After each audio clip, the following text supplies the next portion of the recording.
Jagtial municipal ఆఫీసులో తనిఖీలు చేపట్టారు ఏసీబీ అధికారులు. పలు విభాగాల్లో అవినీతి ఆరోపణలు రావడంతో దాడులు నిర్వహించారు. కీలక పత్రాలు పరిశీలిస్తున్నారు. కార్యాలయ సిబ్బంది ఫోన్లు స్వాధీనం చేసుకున్నారు. ఎవరూ బయటకు వెళ్లకుండా గేట్లకు లాక్ వేశారు. టౌన్ ప్లానింగ్ విభాగంపై ప్రత్యేక దృష్టి పెట్టారు.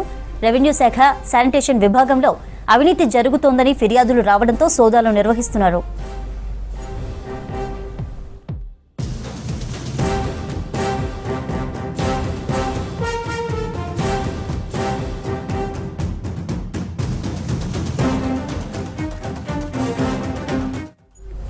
జగిత్యాల మున్సిపల్ ఆఫీసులో తనిఖీలు చేపట్టారు ఏసీబీ అధికారులు. పలు విభాగాల్లో అవినీతి ఆరోపణలు రావడంతో దాడులు నిర్వహించారు. కీలక పత్రాలు పరిశీలిస్తున్నారు. కార్యాలయ సిబ్బంది ఫోన్లు స్వాధీనం చేసుకున్నారు. ఎవరూ బయటకు వెళ్లకుండా గేట్లకు లాక్ వేశారు. టౌన్ ప్లానింగ్ విభాగంపై ప్రత్యేక దృష్టి పెట్టారు. రెవెన్యూ శాఖ, శానిటేషన్ విభాగంలో అవినీతి జరుగుతోందని ఫిర్యాదులు రావడంతో సోదాలు నిర్వహిస్తున్నారు.